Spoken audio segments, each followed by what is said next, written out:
செல்ல குழந்தையே, கோடான கோடி புண்ணியம் செய்திருந்தால் மட்டும்தான் இந்த பதிவு உன் கண்ணில் படும். என் பிள்ளையே, இன்று இரவே நான் சொல்கின்ற இந்த நீரை நீ தயார் செய்ய வேண்டும். நாளைய வெள்ளிக்கிழமையின் விடியலில் உன் இல்லத்தின் வாசலில் ஒரு மிகப்பெரிய அற்புதம் ஒன்று உனக்காக காத்து கொண்டிருக்கின்றது. அதனால் நான் சொல்வதை செய்து என் பிள்ளை உன்னுடைய இல்லத்தை தெய்வ சக்தியால் நிரப்ப வேண்டும். என் குழந்தையே, நல்லது நடக்கவே இருக்கும்போது நல்ல விஷயங்கள் எல்லாம் உன் வாழ்க்கையில் உனக்காக காத்து கொண்டிருக்கும் போதும் இதையெல்லாம் பெற்றுக்கொள்வதற்கு என் பிள்ளை நீ தயாராக இருக்க வேண்டும். எப்படியெல்லாமோ இந்த வாழ்க்கையில் உனக்கான விஷயங்கள் எல்லாம் நடக்க காத்து கொண்டிருக்கும் போது சில விஷயங்களை நீ பெற்றுக்கொள்வதும் சில விஷயங்களை உன்னுடைய அறியாமையால் நீ பெறாமல் விட்டு விடுவதுமாக இருக்கின்றது. சில விஷயங்கள் நாம் தெரிந்தும் செய்யாமல் இருந்து விடுகின்றோம். ஏனென்றால் நேரம் போதவில்லை, எனக்கு இன்று வேலை அதிகமாக இருந்தது, நான் அப்படியே படுத்து உறங்கிவிட்டேன் என்று சொல்லிவிடுகின்றோம். என் பிள்ளையே, எதற்காக இத்தனை கஷ்டப்பட்டாய்? வாழ்க்கையே நீ இத்தனை மனவேதனை கொண்டிருந்தாய். ஓடி ஓடி உழைக்கின்றாய். உனக்கான மனதிற்குள் நிம்மதியான நேரம் என்ற ஒன்று வேண்டாமா? இந்த நிம்மதியை நீ எப்படி பெற முடியும்? இந்த நிம்மதியை நீ உனக்குள் இருந்து நாம் பெற முடியும். இது போன்று தெய்வ சக்தி வாய்ந்த இந்த நாளில் ஏதேனும் ஒரு விஷயங்களை செய்து சொல்லி உன்னிடத்தில் சொல்லும்போது நீ நம்பிக்கை வைத்து செய்து பார். அப்படி செய்தால் இந்த வாழ்க்கையில் உனக்கான அத்தனை விஷயங்களும் உன்னை தேடி வரும். எல்லா பிரச்சனைகளுக்கு நடுவில் உன் மனதிற்கு ஒரு திருப்தி கிடைக்க போகும். தெய்வத்திடமிருந்து என் பிள்ளை உனக்கான எல்லா தீர்வும் இல்லையோ, நீ தெய்வத்திற்கு இது போன்று செய்கிறாய் என்று சொல்லும்போது உன்னுடைய மனதிற்கு மிகுந்த சந்தோஷத்தை கொடுக்கின்றதல்லவா? இது போதாதா என் பிள்ளைக்கு? நிச்சயமாக என் குழந்தை, உன்னுடைய மன நிம்மதிதான் இதை செய்யும். ஆனால் மனதை எப்போதுமே அழுத்தமாக வைத்திருக்காமல் இது போன்று கிடைக்கின்ற நேரங்களில் தெய்வத்திற்கு என்ன செய்ய வேண்டும் யோசித்து என் பிள்ளை நீ அதை செய்ய வேண்டும். நிச்சயமாக உனக்கு உன்னுடைய மனதிற்குள் மிகப்பெரிய தெளிவுகள் எல்லாம் பிறக்கும்.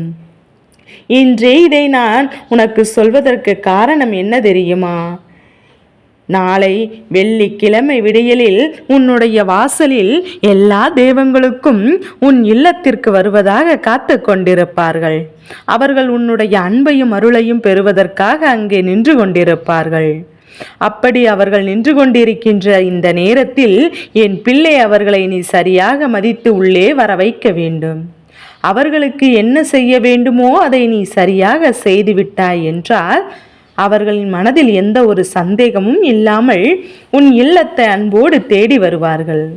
நீ வைத்திருக்கின்ற அன்பு எந்த அளவிற்கு புனிதமானது என்பதையும் புரிந்து கொண்டு அவர்கள் நிச்சயமாக உன் இல்லம் தேடி வருவார்கள். அதனால் இது போன்ற நாட்களில் இது போன்ற விஷயங்கள் உன் மனது சந்தோஷத்தை கொடுக்கக்கூடிய விஷயங்கள், தெய்வத்தின் அன்பினை பெற்று கொடுக்கக்கூடிய விஷயங்கள் என்று இதையெல்லாம் தெரிந்து கொள்ளும் போது அதை எக்காரணம் கொண்டும் நீ விட்டுவிடக்கூடாது. அதற்காகத்தான் இன்று இந்த அம்மா உனக்கு இந்த விஷயத்தை சொல்ல இந்த நேரத்தில் ஓடோடி வந்திருக்கின்றேன். இரவு நேரத்தில் என்னால் இதை சொல்ல முடியும், ஆனால் என் பிள்ளை இந்த பொருட்கள் கிடைக்காமல் நீ அலைந்து விடக்கூடாது அல்லவா? அதனால் தான் முன்கூட்டியே அம்மா உனக்கு சொல்கின்றேன். இது கோடியில் ஒருவருக்கு கிடைக்கும் என்று சொன்னதற்கு காரணம் இப்போது புரிகின்றதா?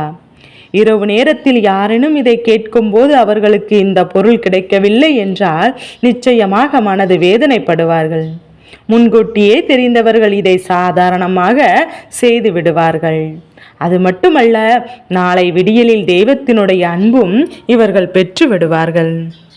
என் குழந்தையே, உனக்கு நடக்கவிருக்கின்ற நன்மை என்னவென்று நான் தெரிந்து கொண்டு விட்ட பிறகுதான் உன்னிடத்தில் ஒருபோதும் நான் சொல்லாமல் விட்டு விட மாட்டேன். நான் சொல்கின்ற விஷயங்களை எல்லாம் நீ சரியாக பயன்படுத்தி அதை உன் வாழ்க்கையில் நிச்சயமாக நீ பயன்படுத்தி கொள்ள வேண்டும். உனக்கண்டு இருக்கின்ற ஒவ்வொரு நாட்களையும் நீ சந்தோஷமாக எண்ணி கடக்க வேண்டும். இங்கு இருக்கின்ற நாட்கள் மிகவும் குறைவு, வாழ்கின்ற நாட்கள் இங்கு மிகவும் குறைவு என்று எண்ணிக்கொண்டே நீ ஒவ்வொரு நாளையும் சந்தோஷமாக, ஒவ்வொரு நொடியும் மன மகிழ்ச்சியோடு நீ அனுபவிக்க வேண்டும். அப்படி இருந்தால் நிச்சயமாக இந்த வாழ்க்கையில் உனக்கான அத்தனை நன்மைகளாக வந்து முடியும் என்பதை நீ உணர்ந்தாலே போதும். என் பிள்ளைக்கான விஷயங்கள் எல்லாம் இனி உன்னை பின்தொடர்ந்து வந்து கொண்டே இருக்கும். எந்த சூழ்நிலை இந்த வாழ்க்கை உனக்கு பதம் பார்த்து நின்றதோ அந்த சூழ்நிலை மாற்றக்கூடிய நாள் நாளை மங்கள வெள்ளிக்கிழமையினுடைய விடியலில் என் பிள்ளைக்கு தெய்வங்கள் உன் இல்லத்தின் வாசலில் உனக்காக காத்து நிற்கும் போது நீ அவர்களை உதாசனம் செய்யாமல் அம்மா சொல்கின்ற இந்த நீரை நீ இன்று இரவே தயார் செய்து கொள். ஒரு வாளி நிறைய தண்ணீரை எடுத்துக்கொள். அதில் கொஞ்சம் மஞ்சள், அதில் கொஞ்சம் கைப்பிடி அளவு வேப்பிலையை நன்றாக பிரித்து போட வேண்டும் என்று என் பிள்ளையே. அதை நீ போட்டு இந்த நீரை நீ ஊற வைத்து விடு. எதனால் தெரியுமா? அதனுடைய சாறு அதில் இறங்க வேண்டும். அதை நீ சரியான நீரில் வைப்பதை விட வெந்நீரில் கலந்து வைத்தால் இன்னும் அதிகம் உத்தமம் என் பிள்ளையே. ஏனென்றால் இந்த மஞ்சளும் இந்த வேப்பிலை இரண்டையும் சாரும் கிருமி நாசிகள், தெய்வத்திற்கு உகந்த பொருட்கள். என் தங்க பிள்ளையே, இது உன்னிடத்தில் இருக்கும் பட்சத்தில் தெய்வத்தை உள்ளே வரவழைக்கும். விரைவாக தெய்வம் உள்ளே வந்து உன்னை ஆசீர்வதிப்பதற்கான அத்தனை சூழ்நிலைகளையும் உருவாக்கி கொடுக்கும். அதனால் இந்த நீரை என் பிள்ளை நீ இன்று இரவே தயார் செய்து வைத்துக்கொள். முக்கியமாக வெந்நீரில் போட்டு வைப்பது நல்லது. ஒரு வாளி நிறைய வெந்நீரை எடுத்துக்கொண்டு அதனில் வேப்பிலையும் மஞ்சளையும் போட்டு வைத்துவிட்டு அதிகாலையில் எழுந்து என் பிள்ளை நீ வாசலில் தெளிக்கும் போது இந்த நீரால் தெளித்து உன் வாசலில் கோலமிட்டு மஞ்சள் குங்குமம் அந்த கோலத்தில் வைத்து விட்டால் போதும். என் பிள்ளையே, தெய்வம் உன் இல்லத்திற்கு நிச்சயமாக மன மகிழ்ச்சியோடு வருவார்கள். மன நிறைவோடு உன் இல்லத்திற்கு வருவார்கள். எப்போதும் இந்த வாழ்க்கையில் உனக்கு இருக்கின்ற அத்தனை சோதனைகளையும் களைத்தெடுத்து உன் வாழ்க்கையில் நிம்மதியை கொடுப்பார்கள். இதுபோன்ற அதிசக்தி வாய்ந்த நாட்களில் தெய்வத்தை உள்ளே வரவழைப்பது என்பது எல்லோராலும் முடியாது. தெய்வம் உன் வாசலை கடந்து சென்று விடக்கூடாது. அவர்களை நீ அழைக்கிறாய் என்பது அவர்களுக்கு புரியும்படி இதுபோன்று நீ செய்தாலே போதும். நிச்சயமாக என் பிள்ளைக்கு சந்தோஷமான விஷயங்கள் எல்லாம் தொடர்ந்து நடந்து கொண்டே இருக்கும். எந்த நேரத்திலும் என் பிள்ளை இந்த வாழ்க்கையிலிருந்து பின்வாங்கிவிட நினைக்காமல் உனக்கான அத்தனை சந்தோஷங்களையும் முழுமையாக பெற்றுக்கொண்டு இந்த வராகி நான் சொன்னது போல நாளைய விடியலில் இந்த நீரை வாசலில் தெளித்து மஞ்சள் குங்குமம் கோலத்திற்கு வைத்து நீ மனதார தெய்வத்தை வழிபட்டால் போதும். உள்ளே வாருங்கள் என்று நீ அழைத்தால் போதும். இன்னும் சந்தோஷப்பட்டு தம் பிள்ளை எந்த அளவிற்கு நம்மை நினைத்து கொண்டிருக்கிறது என்று எண்ணி எல்லா தெய்வங்களும் உன் இல்லத்திற்கு படையெடுத்து வருவார்கள். இதையெல்லாம் என்னால் எப்படி உணர்ந்து கொள்ள முடியும் என்று யோசிக்கின்றாய் அல்லவா? நிச்சயமாக உன்னால் உணர முடியும்.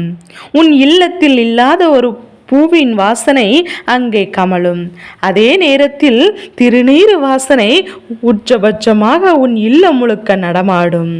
என் பிள்ளையே, இது போன்றெல்லாம் தெய்வத்தினுடைய உணர்த்தக்கூடிய மங்கள பொருளினுடைய வாசனைகள் எதுவும் இருந்தாலும் அது நிச்சயமாக உன்னுடைய வாழ்க்கையில் அவர்களுடைய வருகையை உனக்கு உணர்த்துகின்றது என்பதை நிச்சயமாக உன்னால் புரிந்து கொள்ள முடியும்.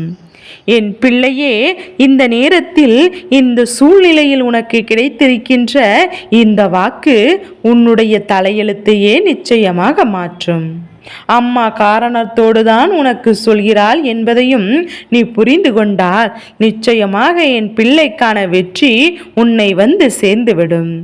உனக்கான அத்தனை நன்மைகளும் நாளைய விடியலில் இருந்து உன் இல்லத்தில் நடக்கத் தொடங்கும்.